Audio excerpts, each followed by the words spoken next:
Hello friends, मैं हरीश आपका अपने YouTube channel knowledge with Harish में स्वागत करता हूं। आज हम एक नई वीडियो लेकर आए हैं जिसमें हम लोग डिस्कस करेंगे कि हमारे मौलिक अधिकार फंडामेंटल राइट्स क्या हैं। मौलिक अधिकार होते क्या हैं? वह होते हैं मौलिक अधिकार जो कि व्यक्ति को जीवन पर्यंत उपयोगी होते हैं और उनको जीवन जीने में सहायक होते हैं। मौलिक अधिकार व्यक्ति को जन्म से ही प्राप्त हो जाते हैं जो कि उसको जीवन पर्यंत चलते हैं। हमारे मौलिक अधिकार फंडामेंटल राइट्स मुख्यतः मौलिक अधिकारों की संख्या 6 है, जिनको संविधान के भाग 3 में अनुच्छेद 12 से 35 के मध्य रखा गया है। आज हम प्रत्येक 6 यानी कौन कौन से वो अधिकार हैं और इनमें किस प्रकार की स्वतंत्रता व्यक्ति को या मनुष्यों को प्राप्त है उसको डिस्कस करेंगे।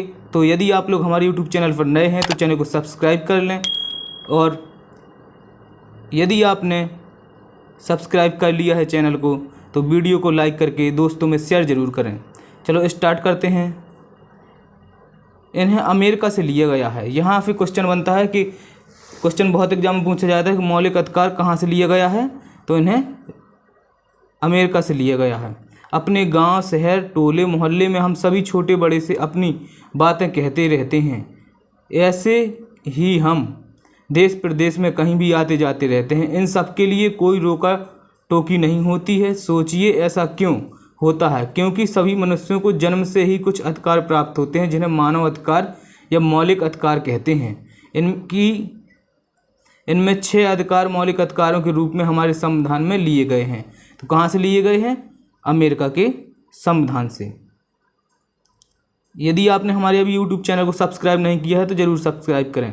पहला है समानता का अधिकार, राइट ऑफ इक्वलिटी, जो कि आर्टिकल 14 यानी कि अनुच्छेद 14 से 18 के मध्य लिया गया है। संविधान के अनुसार भारतीय नागरिकों के साथ समान रूप से व्यवहार किया जाएगा। किसी भी व्यक्ति को उसके जन्म स्थान के आधार पर, स्त्री या पुरुष होने के आधार पर, किसी विशेष जाति के होने के आधार पर, किसी धर्म के होने के आधार पर सार्वजनिक जगहों जैसे दुकानों, होटलों, सिनेमा घरों में जाने से रोका नहीं जा सकता है। इसी प्रकार सरकारी नौकरी में सभी को समानता के अवसर प्रदान किए गए हैं। छुआछूत, अस्पृश्यता का अंत अपराध घोषित किया गया है। सेना अथवा विद्या संबंधी उपाधियों को छोड़कर अन्य सभी उपाधियों का अंत है।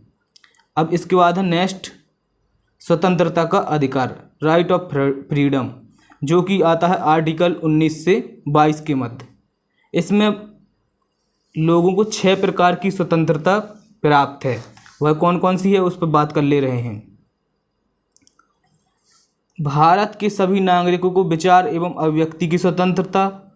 नंबर 2 में है भारत के सभी नागरिकों को शांतिपूर्ण सम्मेलन करने की स्वतंत्रता, और देश के नागरिकों को समिति या यूनियन बनाकर अपने अधिकारों के लिए लड़ने की आज़ादी है।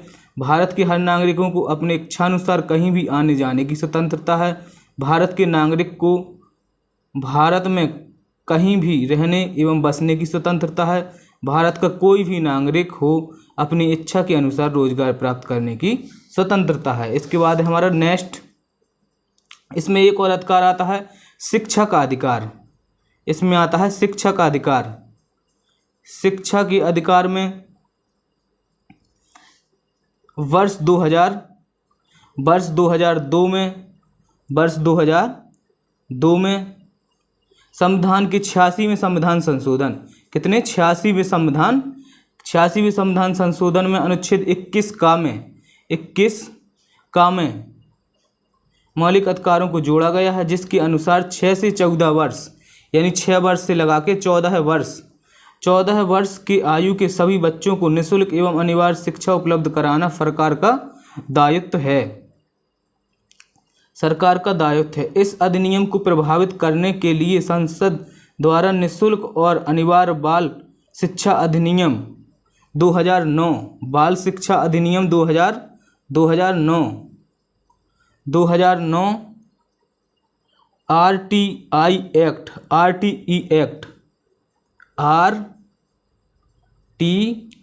यानी राइट ऑफ एजुकेशन एक्ट 2009 को पारित किया गया। राष्ट्रपति के अनुमोदन के साथ ही सब देश के हर बच्चे को शिक्षा का मौलिक अधिकार कानूनी रूप से प्राप्त है। यानी कि सरकार जो राज्य का दायित्व है कि वो अपने प्रत्येक बालक को, राज्य के प्रत्येक बालक को 6 से 14 वर्ष के जितने भी बालक हैं उनको निःशुल्क और अनिवार्य शिक्षा दिलाएगी। इसके बाद है शोषण के विरुद्ध अधिकार, राइट अगेंस्ट एक्सप्लॉयटेशन। इसमें आता है आर्टिकल 23 से 24। क्या है शोषण के विरुद्ध अधिकार? शोषण के विरुद्ध अधिकार में है, इस अधिकार का मतलब है कि किसी व्यक्ति से जोर जबरदस्ती से काम नहीं लिया जा सकता। किसी भी व्यक्ति को बिना मजदूरी नियत से कम मजदूरी या खराब परिस्थिति में जबरदस्ती काम करने को मजबूर नहीं किया जा सकता है। साथ ही 14 वर्ष से कम, जो कि 14 वर्ष से कम उम्र के बच्चे हैं, उनको मजदूरी कराना कानूनन अपराध है। यानी कि जो भी 14 वर्ष से कम उम्र के बच्चे हैं उन्हें मजदूरी नहीं करा सकते। इसके बाद नेक्स्ट है चौथा है धार्मिक स्वतंत्रता का अधिकार। इसमें क्या है? Right to religious freedom, article 25 से 28 के मध्य रखा गया है। भारत में सभी को अपने धर्म का पालन करने की स्वतंत्रता है। किसी को भी व्यक्तिगत रूप से अपने रीति रिवाजों का पालन करने से नहीं रोका जा सकता है। सभी को अपने धार्मिक कार्यक्रमों का आयोजन करने की स्वतंत्रता है। आपने देखा होगा कि हम सभी होली, दिवाली, ईद, क्रिसमस, लोहड़ी जैसे त्योहारों को कितने आनंद के साथ मनाते हैं। यानी कि सभी धर्म को, किसी के धर्म को रोका नहीं जा सकता है। वह अपने धर्म को किसी भी तरीके से किसी भी देवता की पूजा कर सकता है। इसके बाद है पांचवा संस्कृति और शिक्षा का अधिकार, right to cultural and education, जिसको रखा गया है आर्टिकल 29 से 30 के मध्य। इसमें क्या है?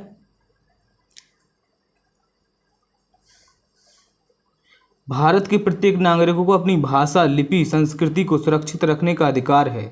जिस धर्म या समाज के लोग कम संख्या में हैं उन्हें भी कुछ विशेष अधिकार हैं प्राप्त हैं। उन्हें अपने समाज में शैक्षिक संस्थान खोलने का अधिकार, अपनी भाषा एवं संस्कृति को आगे बढ़ाने का अधिकार दिया गया है।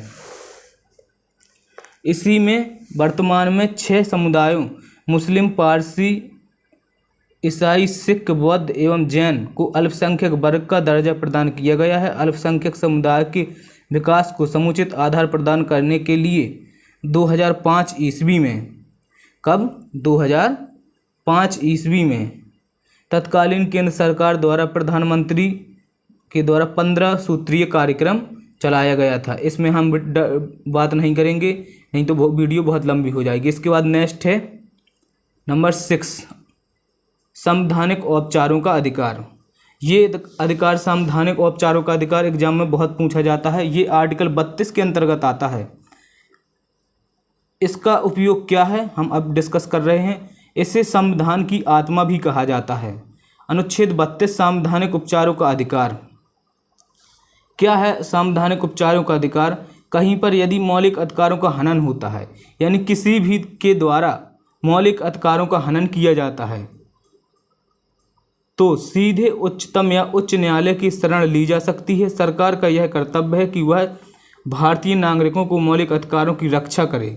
यदि वह ऐसा नहीं करती है तो उन्हें विरुद्ध लोकहित का मुकदमा चलाया जा सकता है। यानी संवैधानिक उपचारों के अधिकार को डॉक्टर भीमराव अंबेडकर ने संविधान की आत्मा भी कहा है।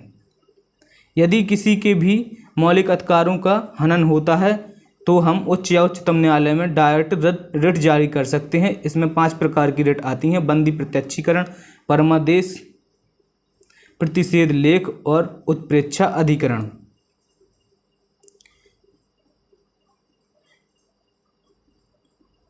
मौलिक अधिकारों के संरक्षण के लिए उठाए गए कदम।